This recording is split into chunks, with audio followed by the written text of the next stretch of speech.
जो इसके आगे का आप कॉन्सेप्ट पढ़ने वाले हो, doctrine of ultra wires, doctrine of indoor management, doctrine of constructive notice. These three are the most favorite concepts of the institute.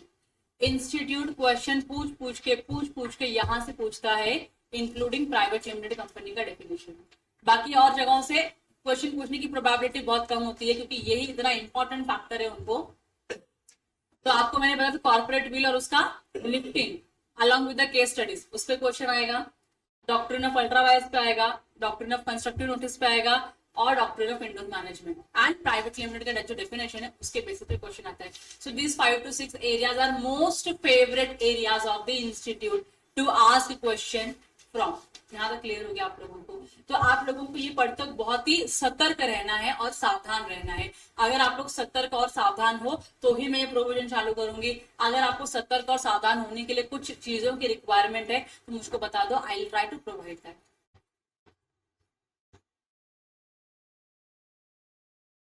क्या ब्रेक वगैरह, वॉशरूम वगैरह जाना है हाथ मुंह धोने के लिए?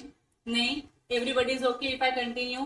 ध्यान रहेगा ना सबका इधर. डॉक्ट्रिन ऑफ अल्ट्रा वायर्स में, डॉक्ट्रिन ऑफ कंस्ट्रक्टिव नोटिस में and doctrine of indoor management. तीनों डॉक्ट्रिन बहुत ज्यादा इंपॉर्टेंट रोल प्ले करते हैं एग्जाम पॉइंट ऑफ व्यू से.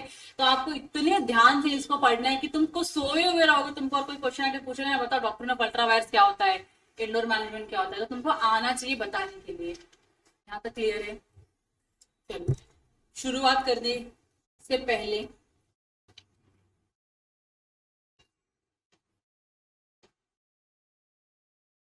मैं पहले आपको पढ़ाऊंगी डॉक्ट्रिन ऑफ कंस्ट्रक्टिव नोटिस.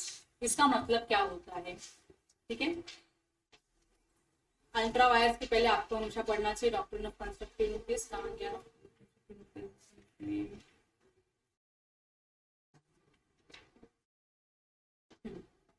यहाँ लिखा हुआ है डॉक्ट्रिन ऑफ कंस्ट्रक्टिव नोटिस. बहुत इंपॉर्टेंट डॉक्ट्रिन है. डॉक्ट्रिन का मतलब होता है रूल. कंस्ट्रक्टिव नोटिस का मतलब है कि हम मान लेंगे कि आपको इसका नॉलेज है. डीम्ड नोटिस, मान लिया जाएगा कि आपके पास इसका नॉलेज है. ठीक है, यहां से शुरू करेंगे, फिर अल्ट्रा वायर्स पे जाएंगे, फिर इंडोर मैनेजमेंट के ऊपर आएंगे. डन. शुरू करूं मैं? शुरू करो. हाँ बोलो. हाँ जोर से बोलो, और जोर से, जोर से और जोर से. मैं आवाज का डिफरेंस नहीं समझ में आ रहा है, तो मेरे को एनर्जी नहीं मिल रही है पढ़ाने की. बोलो पढ़ाऊं? देखो, डॉक्ट्रिन ऑफ कंस्ट्रक्टिव नोटिस का जो प्रोविजन है सेक्शन नंबर 399 में लिखा हुआ है. तो if you can remember, remember. Pressure मत देना अपने दिमाग को, छोटे से दिमाग को याद रखने का, कि याद करना ही पड़ेगा. It's okay. छोटे से दिमाग के अंदर 399 याद नहीं रुकता है तो कोई दिक्कत नहीं, जाने दो उसको, आने दो और जाने दो. सेक्शन नंबर याद रखने का परेशानी आपको उठाना नहीं है. यहाँ तक क्लियर है? तो सेक्शन 399 में दिया गया है डॉक्ट्रिन ऑफ कंस्ट्रक्टिव नोटिस का प्रोविजन. ये बोलता क्या है?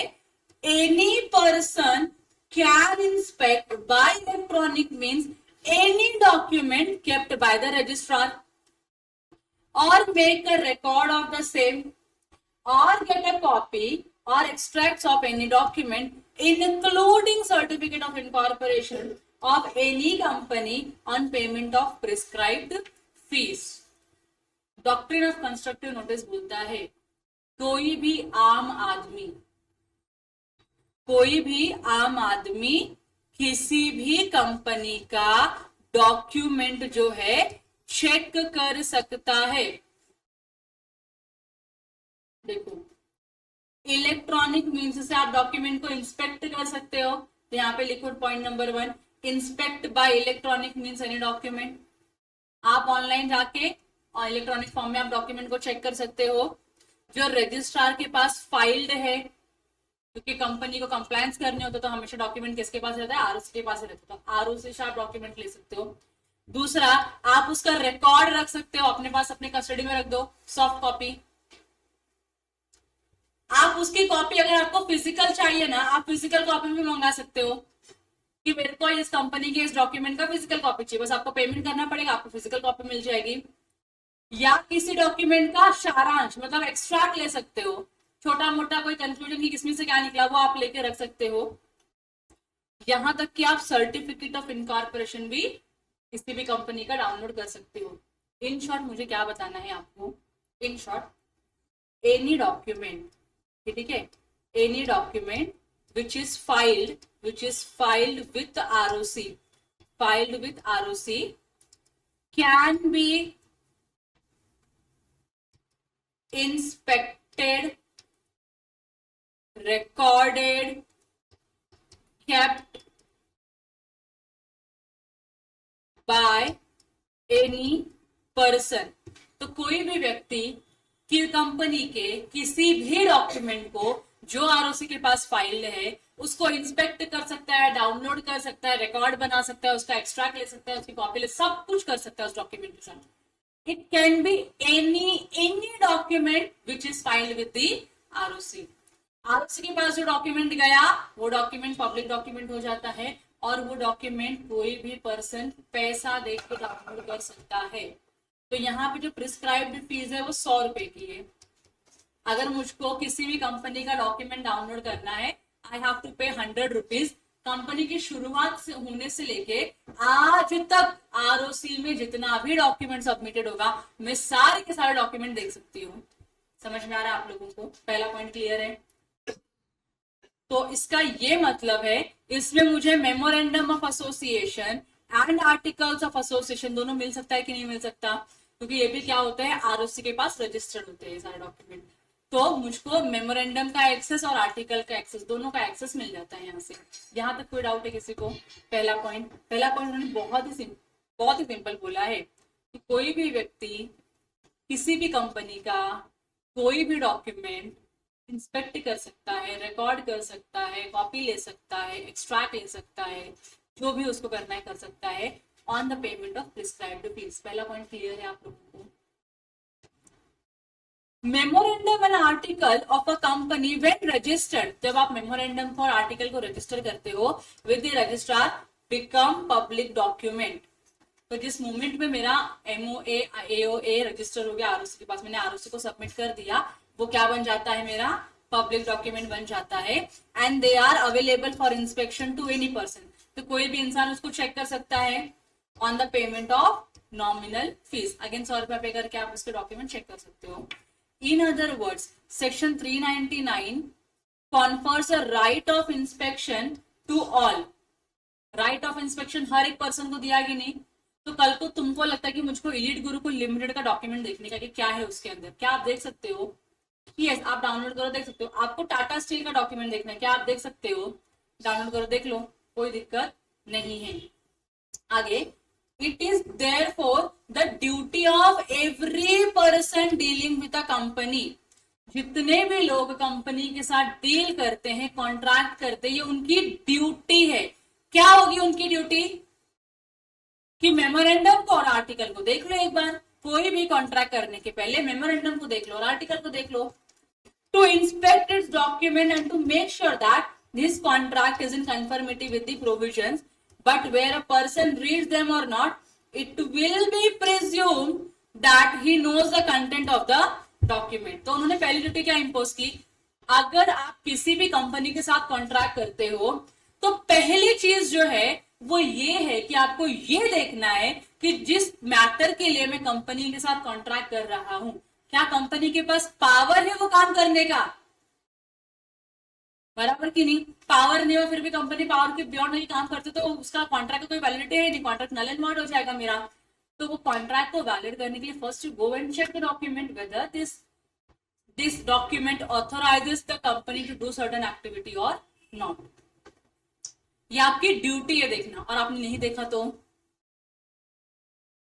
जैसे आप टिकट परचेज करते हो, टिकट के फ्रंट में इंफॉर्मेशन होती है और पीछे टर्म्स एंड कंडीशंस होते हैं। आपने फ्रंट में अपना नाम देखा, सीट नंबर देखा, सब देखा, आप ओके हो। पीछे टर्म्स एंड कंडीशंस आपने रीड नहीं किया। आपकी गलती है या एयरलाइंस वालों की गलती है? आपकी गलती है ना। बस यहाँ पे भी वही बोले कि अगर आप मेमोरेंडम और आर्टिकल कॉन्ट्रैक्ट में एंटर करने से पहले नहीं देखते हो हम प्रिज्यूम कर लेंगे कि आपने देखा है उनको, आपने रीड किया है, आपने अंडरस्टैंड किया है इनको। समझ में आ रहा है? पब्लिक डॉक्यूमेंट जो भी है, हम क्या अज्यूम करेंगे कि आपने इस डॉक्यूमेंट को देख भी लिया, रीड भी कर लिया, अंडरस्टैंड भी कर लिया। अगर आपने नहीं किया है फिर भी अज्यूम किया जाए कि आपने काम कर लिया है। समझ में आ रहा है आप लोगों को मैं क्या बताने का ट्राई करूं? समझ में आ रहा है? And this kind of presumed और इम्प्लाइड नोटिस, ये जो प्रिजम्पशन ले रही ना लॉ की, हम प्रिज्यूम करेंगे तुमने पढ़ लिया है मेमोरेंडम, हम प्रिज्यूम करेंगे तुमने आर्टिकल पढ़ लिया है, इसी को हम क्या बोलते हैं? डॉक्ट्रिन ऑफ कंस्ट्रक्टिव नोटिस बोलते हैं। यहां तक क्लियर हो गया? इतना ही है doctrine of constructive notice. Simple है, पब्लिक डॉक्यूमेंट है, कॉन्ट्रैक्ट करने के पहले पार्टीज की ड्यूटी है जाके चेक कर लो कि जो कंपनी के लिए आप जो कॉन्ट्रैक्ट कर रहे हो उसके पास पावर भी है वो काम करने का या नहीं है। आपने नहीं देखा, आपकी गलती है, आपने देख के इग्नोर किया, आपकी गलती है, इसमें कंपनी लाइबल नहीं होगी। तो यहाँ पे उसका सारांश दिया हुआ है। सारांश क्या बोलता है? Weather a person reads the document और नॉट, कोई पर्सन रीड करता है या नहीं करता है, he is presumed to have the knowledge of the content of the documents। हम प्रिज्यूम कर लेंगे कि उस डॉक्यूमेंट में जो कंटेंट लिखा है उसका नॉलेज है, मतलब आपको पता है कि आप जो कॉन्ट्रैक्ट कर रहे हो उसमें क्या लिखा है क्या नहीं लिखा, आपको पता है सारी चीजें। And he is not only presume to have read the document but also understood in their true perspective, जिस इंटेंशन से लिखा है उस इंटेंशन से ही आपने उसको समझा भी है, ऐसा प्रिज्यूम किया जाएगा। और आगे क्या बोला है? Every person dealing with the company not only has the constructive notice of the memorandum and article but also of all the other related document such as special resolution which are required to be registered with the registrar। So it is not only MOA and AOA, it is not only this much, financial statement भी file होते हैं, you can check that also, other forms भी होते हैं जो file होते हैं, you can check that also, special resolution pass करते that is also filed by the ROC, और sorry filed to the ROC, वो भी आप देख सकते हो। That means each and every document which is filed with the ROC is available for the public for inspection. और आपने inspection नहीं किया तो ये आपकी गलती है, कंपनी की गलती नहीं है। कंपनी की मेमोरेंडम में कोई पावर नहीं है कोई काम करने का। आपने मेमोरेंडम रीड नहीं किया और आपने कंपनी के साथ वो कॉन्ट्रैक्ट में एंटर कर लिया, आगे जाके कंपनी ने बोला कि नहीं, आगे जाके कंपनी ने बोला मैं कॉन्ट्रैक्ट परफॉर्म नहीं करूंगी, then who is responsible? You और द कंपनी। हु? यू और द कंपनी। तुमको क्वेश्चन समझा मेरा? क्या मैंने क्या क्वेश्चन पूछा? फिर से रिपीट करती हूँ। मैं एक पर्सन हूं, मुझे कंपनी के साथ कॉन्ट्रैक्ट करने का किसी एक्स मैटर के ऊपर, कंपनी के मेमोरेंडम में क्लियरली लिखा हुआ है कि एक्स मैटर के ऊपर ये कंपनी डील नहीं कर सकती है, फिर भी मैंने मेमोरेंडम को इग्नोर किया, मैंने नहीं देखा मेमोरेंडम को, मैं मस्त में उठकर गई, झोला बस्ता लेकर गई अपना, मैंने बोला चलो आज कॉन्ट्रैक्ट के पेपर साइन करेंगे, और मैं कॉन्ट्रैक्ट साइन करके आई। आगे जाने के बाद कॉन्ट्रैक्ट साइन होने के बाद कंपनी बोलती है मैं कॉन्ट्रैक्ट परफॉर्म नहीं करेगा, मैं क्या कंपनी के ऊपर केस फाइल कर सकती हूँ? नहीं कर सकती। क्यों नहीं कर सकती हूँ? क्योंकि उसके तो मेमोरेंडम में था ही नहीं काम करने का। तुम अंधे थे क्या जो मेमोरेंडम को रीड नहीं किया? लॉ बोले कि हम प्रिज्यूम करेंगे कि तुमने रीड किया है, तुमने रीड नहीं किया तुम्हारी गलती है, हम तो अज्यूम करेंगे कि तुमने कॉन्ट्रैक्ट के इस मेमोरेंडम को रीड किया हुआ है और रीड करने का तुमने समझा भी है। अब इसका कुछ भी इंप्लीकेशन होगा, company will not be responsible, you alone will be responsible for this transaction. समझा आप लोगों को? तो मैं कंपनी के ऊपर कोई एलिगेशन नहीं लगा सकती हूँ। इनफैक्ट मेरी गलती है यहाँ पे कि मैंने मेमोरेंडम को रीड नहीं किया, मैंने नहीं देखा कि ये पावर है भी कंपनी के पास या ये पावर कंपनी के पास नहीं है। समझ में आया? तो ये मेरी गलती है। इस टाइप के जो डॉक्यूमेंट है इसको हम क्या बोलते हैं? Doctrine of constructive notice. यहाँ तक क्लियर हो गया आप लोगों को? All clear?